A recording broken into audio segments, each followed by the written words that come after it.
یا ایھا النبی حسبک اللہ ومن اتبعک من المؤمنین۔ یہ سورہ انفال کی آیہ مبارکہ ہے جس کے اندر اللہ رب العالمین نے فرمایا، اے میرے محبوب، اللہ آپ کے لیے کافی ہے، اور مسلمانوں میں سے، مومنوں میں سے وہ کہ جنہوں نے آپ کی پیروی کی، ان کی غلامی آپ کے لیے کافی ہے۔ مفسرین نے لکھا کہ یہ حضرت فاروق اعظم رضی اللہ تعالی عنہ کے ایمان لانے پر آیہ کریمہ نازل ہوئی۔ نبی علیہ الصلوۃ والسلام نے اللہ رب العالمین سے دعا مانگی، یا اللہ ایک عمر دے دے، اسلام کا کام ہو جائے گا۔ اللہم اعز الاسلام بعمر ابن الخطاب۔ قیامت تک کوئی بھونکتا رہے، کسی کے بھونکنے سے کیا ہوگا؟ قیامت تک کوئی پیشاب میں منہ مارتا رہے، اسے ہمیں کیا غرض ہے؟ کہ جب رسول اللہ نے اللہ سے دعا مانگی، یا اللہ عمر کے ذریعے اسلام کو عزت دے دے۔ ما فشاند نور وساگ آؤ آؤ کند، ہر کسے بر خلقت خود می دند۔ پوری دنیا اور زمین آسمان اور کائنات کا ہر ذرہ حضرت عمر کو جانتا ہے، ان کی غلامی کو بھی جانتا ہے، رسول اللہ کے ساتھ وفاداری کو بھی جانتا ہے، اور رسول اللہ کے دین کا جو انہوں نے کام کیا ساری دنیا جانتی ہے، پہاڑ بھی جانتے ہیں، اور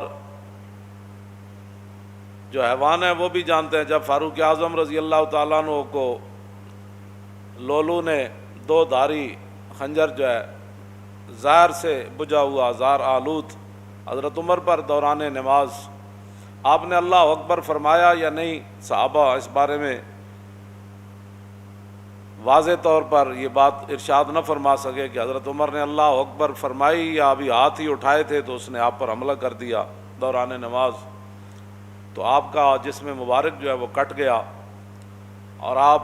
مصلی رسول کے ساتھ ہی گر پڑے۔ تو بعد میں صحابہ پھر ایک حکیم کے پاس گئے، آپ کے علاج کے لیے دور دراز اسے لینے کے لیے گئے کہ بھئی آپ آئیں حضرت عمر کا علاج کریں۔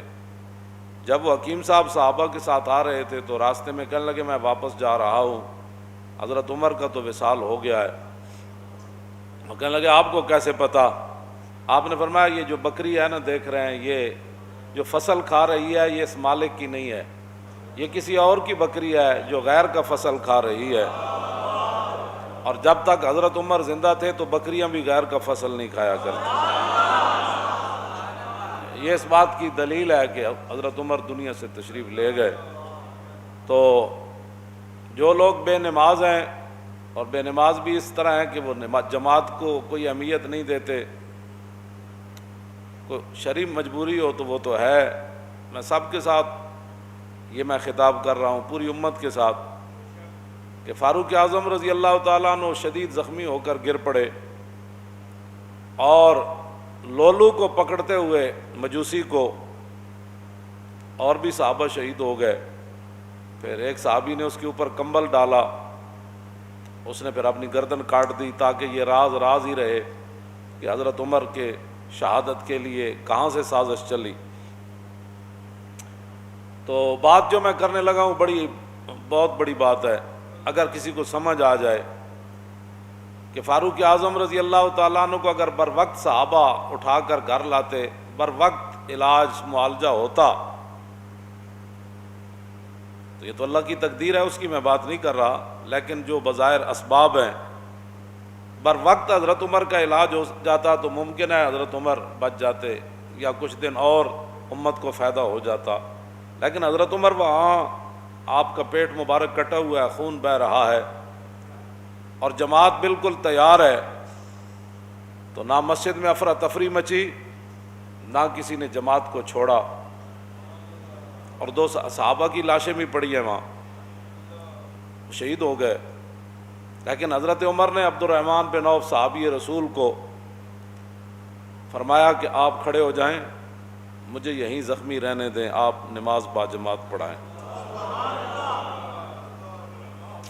بس اگر کسی کو سمجھ آ جائے تو بہت بڑی بات ہے، اتنا بڑا نقصان ہو رہا تھا، لیکن حضرت عمر نے فرمایا نہیں، جو رسول اللہ راہ دے کر گئے نا، نماز پڑھائیں آپ۔ حضرت عمر ساتھ خون بہہ رہا ہے اور صحابہ کی لاشیں بھی پڑی ہوئی ہیں، لیکن جماعت نہیں چھوڑی گئی۔ اور آج مسلمان ہر چیز چھوڑ کر